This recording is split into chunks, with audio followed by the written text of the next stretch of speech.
Hi guys, Turi here with a new video, and this video I'm going to explain my launch experience on Project Epoch. Yeah, it is what it is. So it started yesterday. I did try to connect myself. It was really long. It was a really long queue, and then they shut down the servers until like very late for us EU pretty much to get back on. I did play today, this morning, on Project Epoch.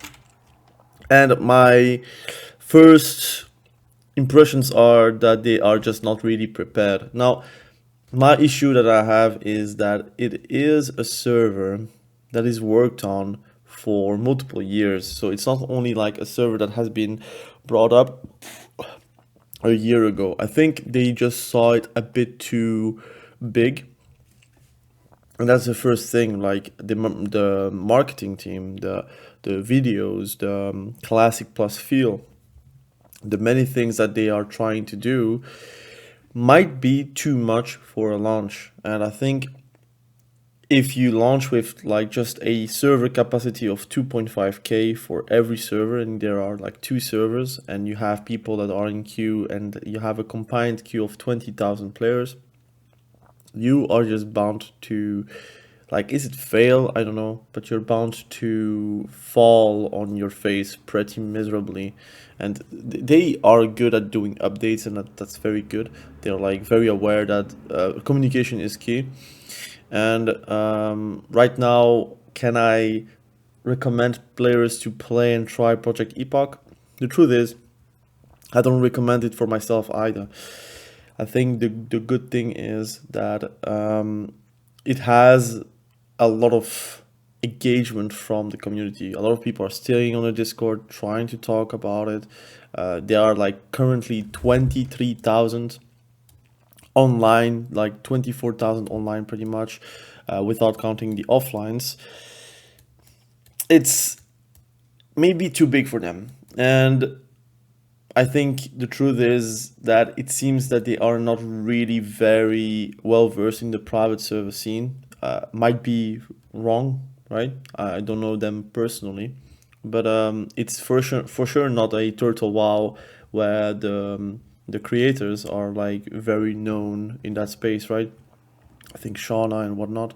I don't know how the other name was anymore. Um, Torta, or I don't know. And I do believe like Turtle WoW is the most stable Classic Plus right now, and where the future is really set in stone pretty much. They are doing updates after updates after updates after updates, and I do believe like my itch for playing Turtle WoW kind of increased because of Project Epoch, because simply Project Epoch, um, they have a lot of promises, but I don't know if they can actually deliver. And I do have patience. I give them 1 week for myself. Again, you can give them as much as you want, but I'm giving it 1 week if they don't fix the population issue. Like for me, the biggest problem that I have is I don't really see them being capable to go a 10k capacity server, right? For me, the maximum amount of players being able to play the game, the Project Epoch, the server, is the thing that is going to make the server popular or not. There are no servers currently online that are like 2k pop and popular with queue times. Nobody's really going to accept that. While, for example, on Warmain, it can exist that you get a queue time on Lordaeron, the biggest server from Warmain, that has 12k capacity. You can have a queue. People do accept to get a few queues if it means that you're playing with the vast majority of players. For me, the queue should never exceed the amount of people able to go in a server. If the issue is that you just simply to have too many players, that's a blessing in disguise. What you actually need is to invest in new servers. The truth is that you have a lot of tourists, so it could be that you open 3 or 4 like servers in total. So you have Kezan, Kirubashi, and let's say you put Diremal as a server, and um, I don't know, man, Gilneas as a fourth one. I don't know, I'm just giving names. if the population kind of collapse at one point, you can always merge them, right? It's annoying to merge, and it's never good, and the technology is not that easy to do. I don't remember a lot of servers being able to do it smoothly. You have Warmain that merges every single time the characters, or like it transfers the characters off that server to the new one, and then they delete the old one pretty much. That's how they do it. They don't really merge anything. It's just like copy the characters itself, and they go back on the Lordaeron server once the season is over, or whatever, like the progression is over. That's how they do. Um, is Project Epoch going to do that? That's another issue. But for me, that's really the barrier of me being able to play long term or not. If it's not going to be an option at all to have like a 10k pop, like I don't ask them to have 10k pop because that's a lot of players, but to have a capacity of 10k is like a necessary thing if you want to have players to be patient with the queues.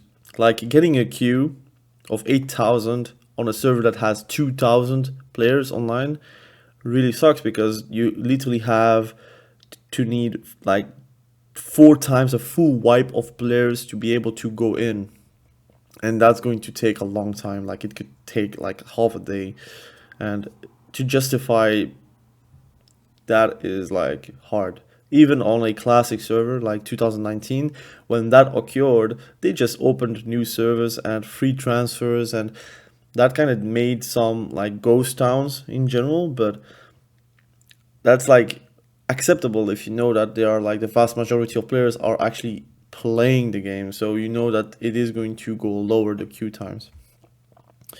So that's my first issue. My second issue is that the script is not that good. Like I've seen hunters having to retame their pet every single time, and it's really annoying. Like every time you're going to dismiss the pet, you're losing your pet pretty much. It could be like just a issue with the map or whatever, but it is really annoying. I do believe like they are not prepared with like their own add-ons, and that's something that you can maybe applaud Turtle Wow for that. They have their own add-on with their own quest database, which you don't have right now for the custom quests that you have on Project Epoch. A lot of the stuff that you need to do is actually read the quest like back in the day, but I don't think the population and the current standard of players actually want to do that. That's like something I have an issue with, but I could go past. Um, I think one thing that they did good is that they capped the level to level 15, so nobody can really exploit early, exploit often, exploit or early pretty much. That's not happening here. But my issue is that do I want to spend, because I did level 2, level 7, right? So these are like, because I didn't talk about what I did. So this morning I leveled to level 7 as a shaman, dwarf shaman, with a lot of custom quests, and those are really cool. I really like that, and the leveling is really smooth by having extra quests, and that's something, if Classic Plus ever exists for Blizzard, that needs to happen in my opinion, having extra quests while leveling, and outside of that rune system or whatever, just like having extra quests here and there. Like having the tablets that you need to recuperate in the Frostmaw cave, having the shaman quest obviously with the septa, whatever. You also had to rescue dwarves, like 3 prisons. You have to have the keys, open the prisons, and you have like released the dwarves, and that was a quest. I don't know, man. I really like the concept of Project Epoch.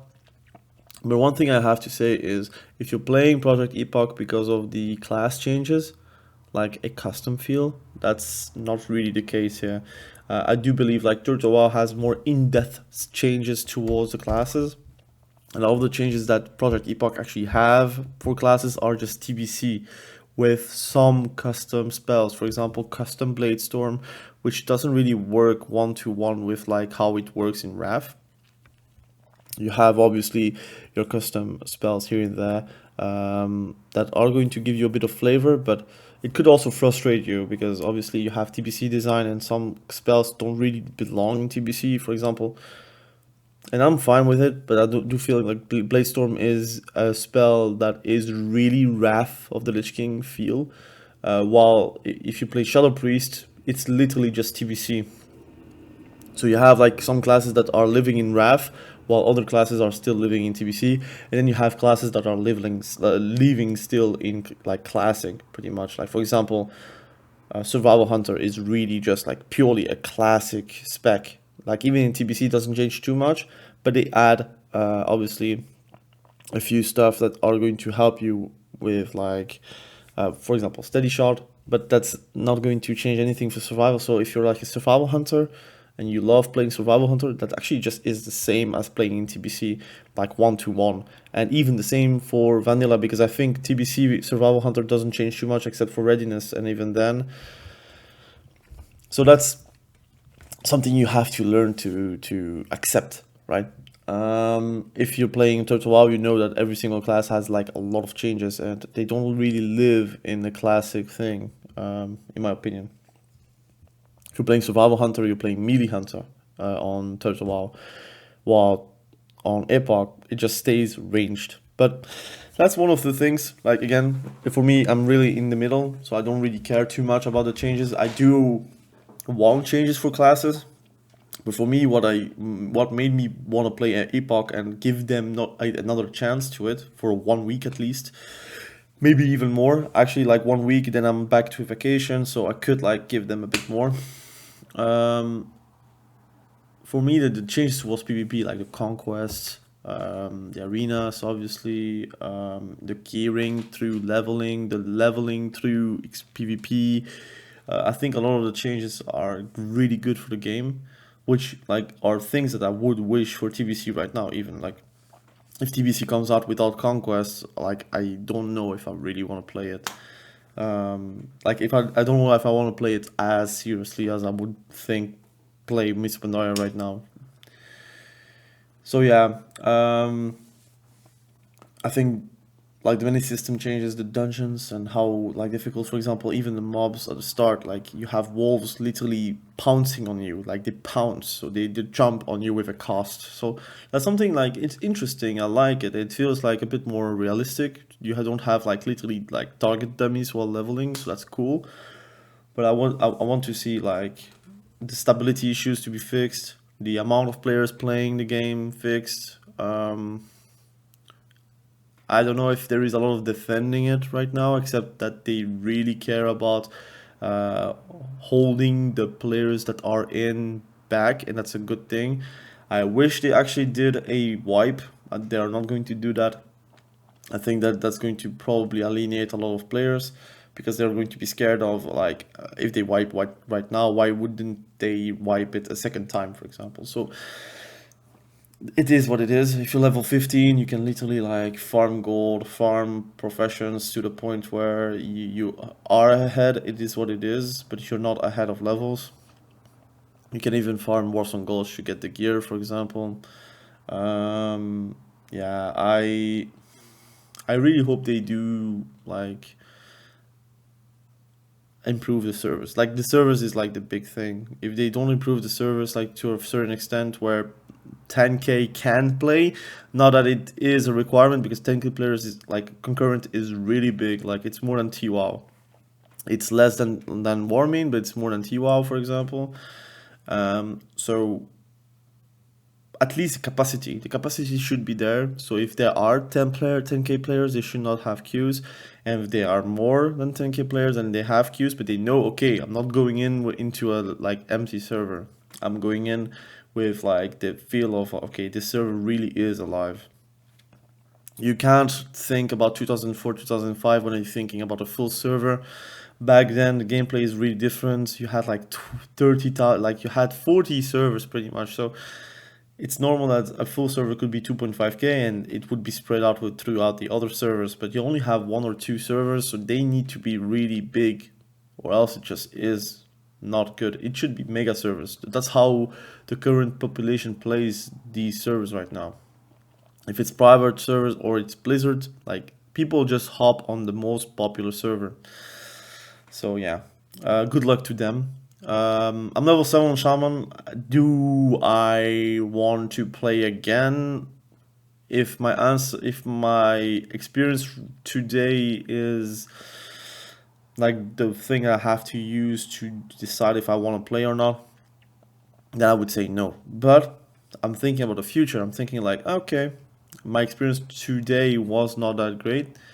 The whole server issues, all the clipping, all the lag, because there's a lot of input lag, not MS lag, but input lag. So if I'm pressing a lightning bolt, it doesn't feel like lag. It feels like it holds my lightning bolt into like a queue, and then it launches once there is space for that queue. It's really weird.